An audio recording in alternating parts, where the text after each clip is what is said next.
case studies, all kinds of results that you might have from experiments you've run, market data that you might have, etc.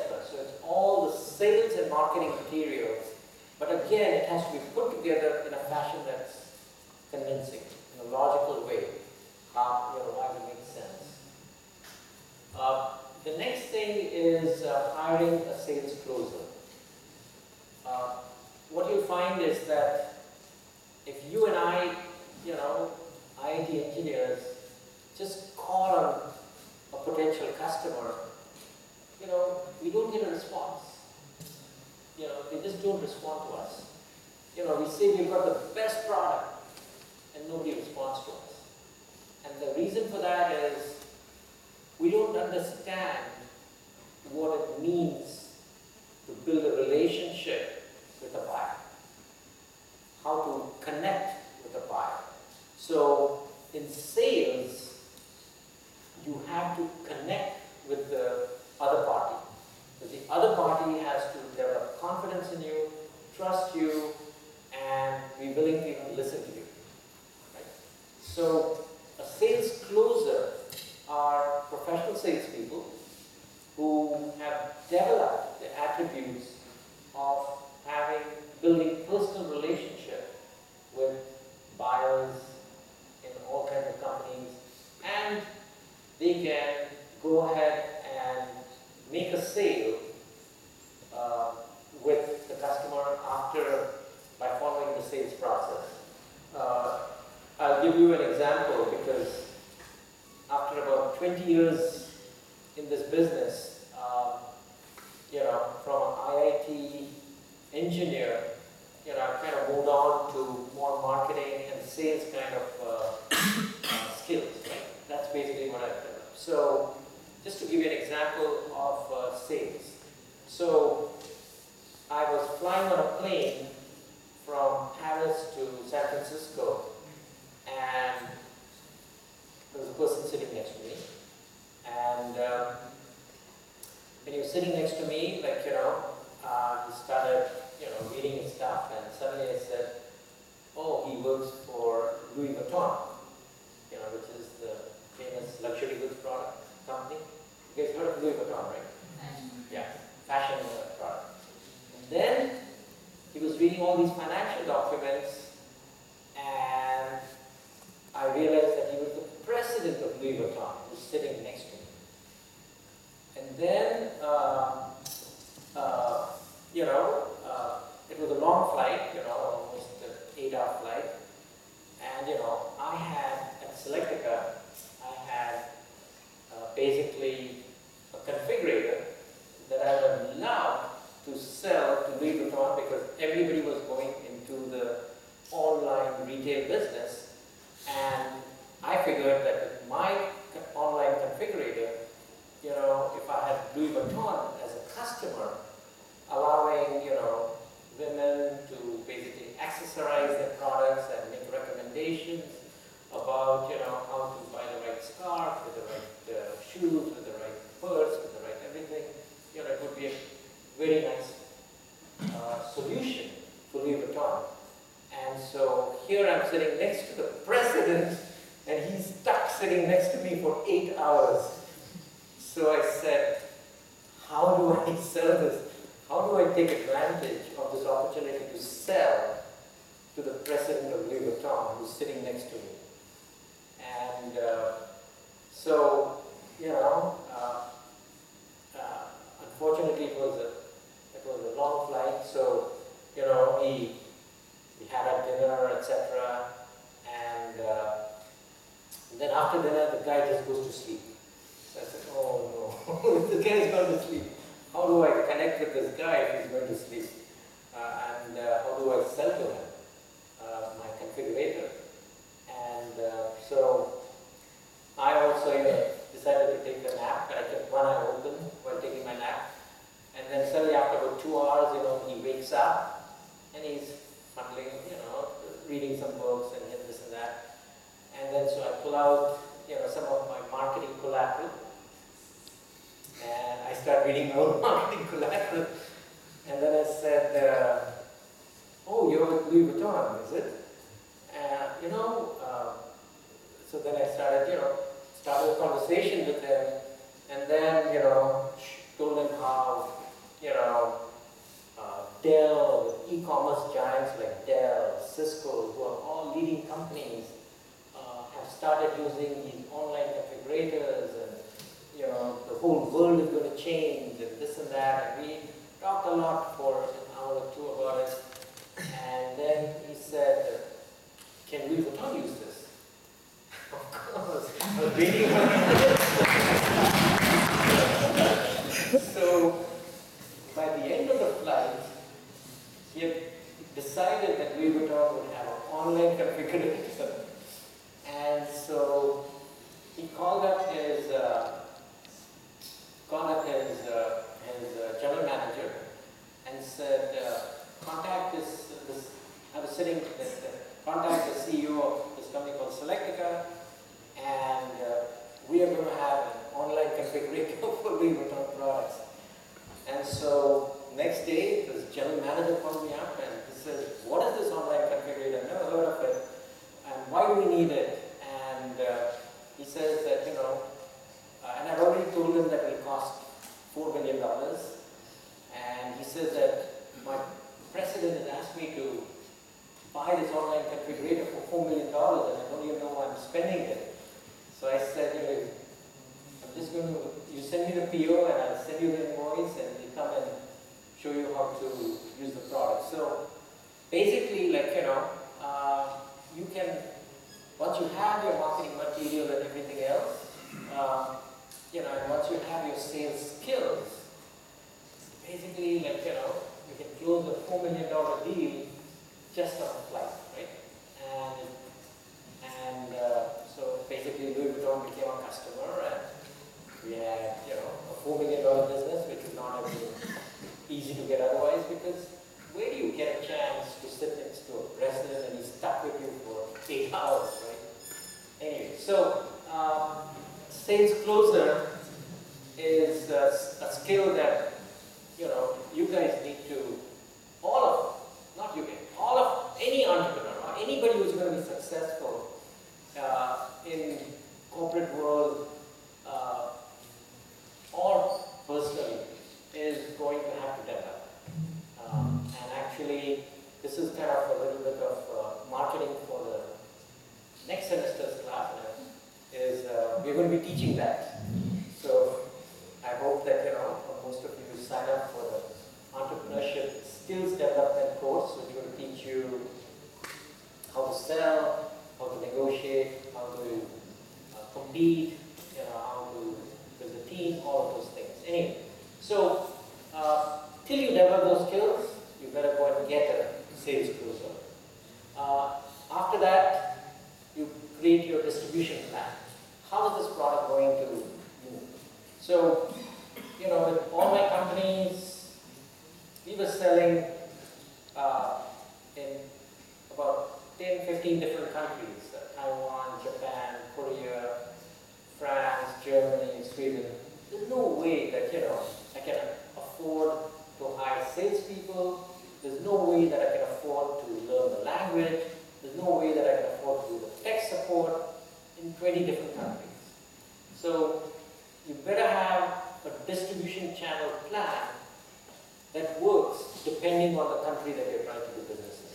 So if you go to Taiwan, generally you need a stocking distributor. If you go to Japan, you have to work probably through these rep companies called Mitsui and all of these big, huge monster companies. If you go to Korea, you have to get individual sales reps who professionally provide export-oriented product. So depending on the market that you're selling your product into, you need a distribution channel plan, right? So that will tell you how your product is going to distribute or spread in the marketplace. And then you have to define your sales roadmap. So we'll talk about that. And then you'll soon realize that you don't know everything. You know actually very little about what it takes to build a company. You know your product, specific market, but you don't know everything that it really requires, and all the capabilities that are needed, and all the decisions that need to be made. And so, one of the things you can do is create an advisory board.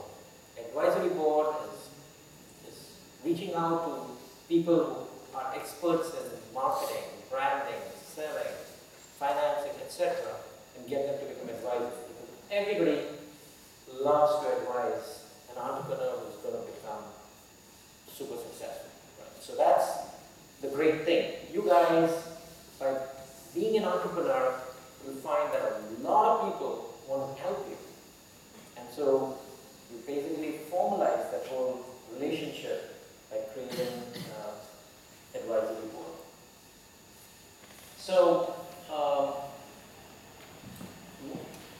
what is the sales roadmap? So basically, you participate in the sales process in order to figure out all the difficult questions that need to be answered when you start your sales process, right? Who influences the sale? Which means that if you're selling something into, if you're selling a product to an engineering product, who would influence a product like that? Any idea? If you're selling an engineering product, who are the people in a company that are going to influence the sale? Not the person who will make the purchase. You know, the person that will make the purchase of an engineering product is probably going to be your test department, for example. But who's going to influence whether you buy this tester or that tester?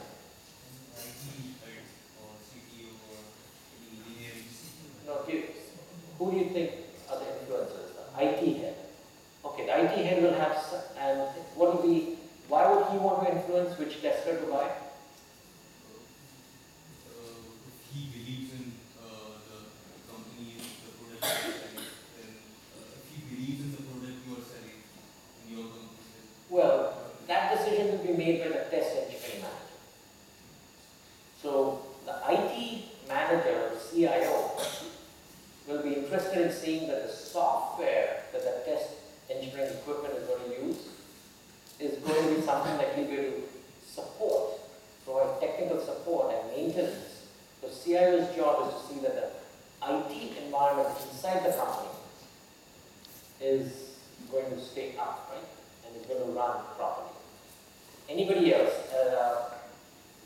What would be, if you're selling an engineering piece of equipment to the test engineering department, who influences that purchase decision? The test engineering manager will buy, but who else can influence that decision?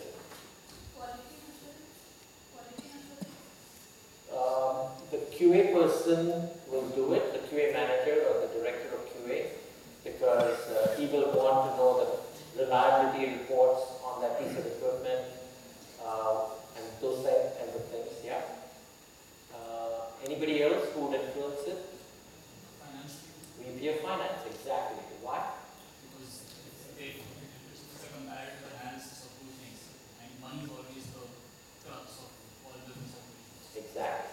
Yeah. So the VP of Finance wants you to buy something that will fit into his budget, right? Because there's a budget for the company.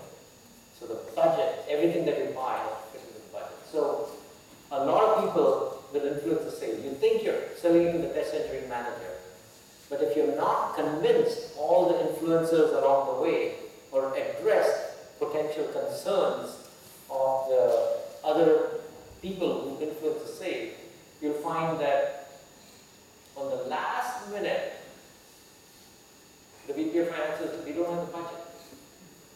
You know, nobody asked me to budget this. So basically, you have to take care of all the influencers, not just the person who's going to buy the equipment. Same way, you've got to find out who's going to recommend the sale. So who would recommend the sale, the purchase of the equipment that's going to improve the testing efficiency of a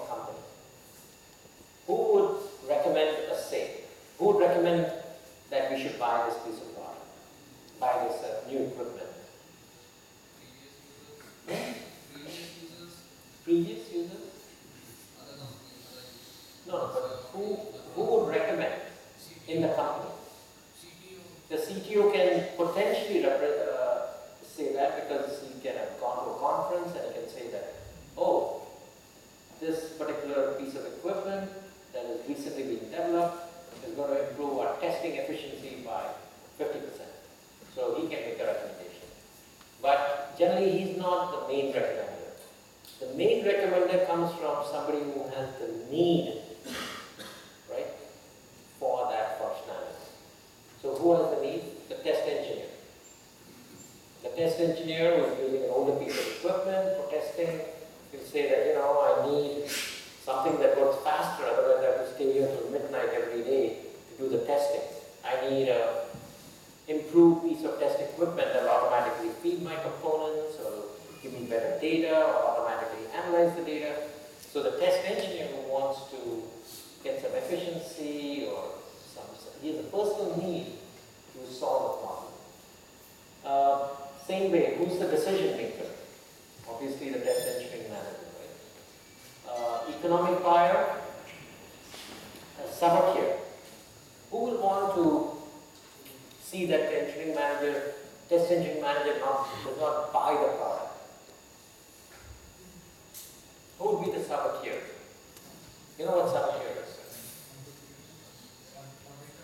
Who? Someone who performs auditors. Not really, because why would you want to sabotage the purchase? He just audited.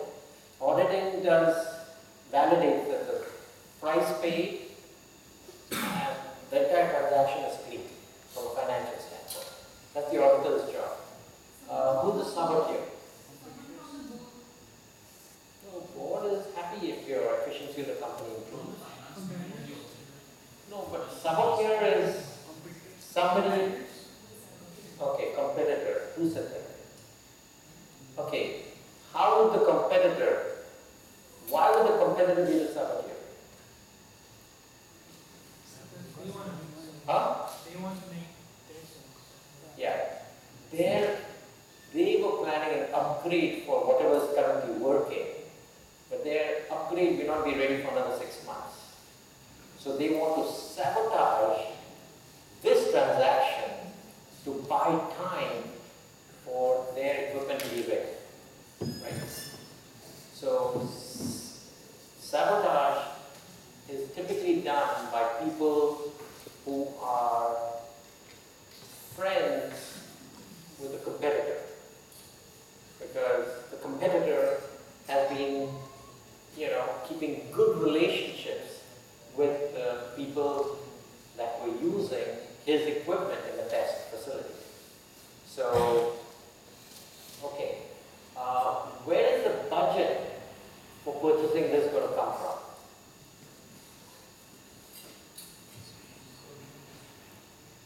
Where is the budget for improving the efficiency of the test engineering department by adding some new equipment? Where would the budget come from? R&D. R&D wouldn't have the budget because it's going into production, right? So basically what happens is that every year all departments participate in something called a budgeting process. And in the budgeting process, essentially the company says, we want to grow by 25%. And we want to grow by 25%, but we want to not add 25% more people in the company, right? Which means with the same number of people, you have to get 25% more productively. So the test engineering department manager will say, I need a budget of 10 crore rupees to buy improved testing equipment or automated testing equipment so that I can increase the testing capability by 25%. Somebody else will say, I need to outsource some product to other vendors so that I can get 25% more work done. But that's going to cost me another 10 crore rupees. So the budget is a fallout or is a consequence of the overall annual goals that a company might have. Right? So somewhere at the start of the year, a budget was given to the test 100 crores worth of more test equipment to improve his testing efficiency by 25%. Now that 100 crores is going to be spent over the year in order to improve that efficiency. How many sales calls are needed to make one sale? So,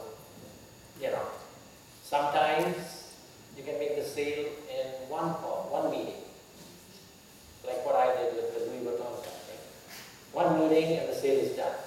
But in general, to make a $4 million type of license fee, because the license software will take about 6 months to 9 months and at least about 10 or 15 meetings at all different levels, because you've got to find out who's the influencer, who's the saboteur, who's the economic buyer, who's the budget, where's the $4 million going to come from, who's going to recommend that we buy this particular configurator versus another configurator. There were 20 things that a sales person has to take care of before you get that $4 million purchase order. What I did was I went straight to the top. The guy who writes the check, the CEO. And since I had him and I sold him on a great vision, I basically bypassed 26 to 9 months of selling and 20 different steps that any sale would require. And so how many sales calls are needed to make a sale? How long does an average sale take from beginning to end? So obviously, the approach that I used for Louis Vuitton cannot be used as a sales strategy for the company, can it? It cannot be used because, it's very rare to be able to find an opportunity to be with the CEO of, all the big companies, all the big companies for 18 hours on a dedicated time basis. So what you need is a systematic sales process that will enable you to go ahead and make the sale consistently over 6 months to 9 months. You'll do a presentation, you'll do a demo, you'll do a pilot, you'll do a prototype, you'll do a cost and ROI analysis, you'll do a presentation, you'll do a proposal, and then you'll send invoice, right? So you go through the whole process of making the sale, and that's what sales roadmap will give you. So then, what is the selling strategy, what is the solution sale, what are the key customer problems that will justify the kind of money that you're looking for. So all of these questions have to be answered for your specific product. And once you've answered all those questions, and once you've personally gone through the sales process, you'll be pretty confident. If me as an engineering CEO can make a sales process and do this systematically, I know that I can hire 20 salespeople who can do 20 times the business concurrently, right? So all of these decisions, all of these ideas about how sales are going to work for your respective product is something that only you can find out. And you can find out only if you go and try to make the sale. If you sit in your office and say, oh, the influencer is going to be the director of QA, or the influencer is going to be, director of customer service. You don't know whether this is right or wrong. It's only if you have gone and tried it yourself, and done it yourself, and found that your sale did not succeed because you did not know what the budget was. So you went ahead and bid something that was more than the company could afford. Or you made a proposal that did not fit. If you knew that this product was going to cost twice as much, you could have made a proposal that let's split the payment for this product in 2 phases, phase 1, phase 2. and get your money for your product. So basically by you going ahead and actually participating in the sales process, you can figure out everything that it's going to take to successfully do it, and then you can train your salespeople about the process so that now they can go ahead and convince their respective customers. So sales roadmap is something that you will be doing in your customer validation process. Huh? Very good question. So what is a solution sell? Okay, so you can either sell a product or you can sell a solution. So let me give you an example based on a project that a team in IIT Gandhinagar is doing. So the project in IIT Gandhinagar is, he's a mechanical engineer and he's already working on some windmills and all that. So he came up with the idea that, the biggest cost in a windmill is actually putting in that post in the center and seeing that, it does not topple over and so on. And, that's very expensive, costs crores of rupees, and there's no way that he can build a cost-effective windmill power generator, electricity generator for rural communities. So he came up with the idea and said, why not cut off the top of a coconut tree and then come up with a kit that he can sell to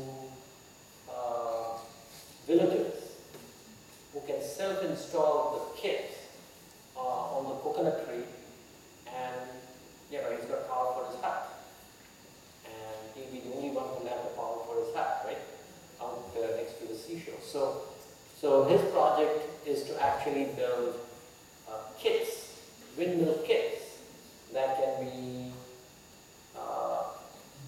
put on coconut trees to provide electricity in remote areas. And we've got a huge coast where they all need electricity, but nobody can afford to get electric power lines there, right? So this is his project idea. Now, he's got choices which he'll only find out after doing customer discovery. Should he sell a kit, where he just ships a kit to a villager, and the villager has to unpack it and install it? Or should he make it into a solution cell so that his technical team will go and evaluate which tree is right, what is the height, which has got the right wind characteristics around it, and climate characteristics, and then actually go ahead and install it and maintain it. So that's a solution cell. Or should he go ahead and sell it and just charge like Reliance on a kilowatt hour basis? Should he basically go ahead and cut off like 1 million coconut trees, cut off the heads, and install 1 million windmills, and then get into the electricity business for rural India, right? Or coastal India? So he's got 3 different options that he can think of right off the bat. And maybe he's got more. But he will find the right answer, whether he's in the kit selling business, kilowatt hour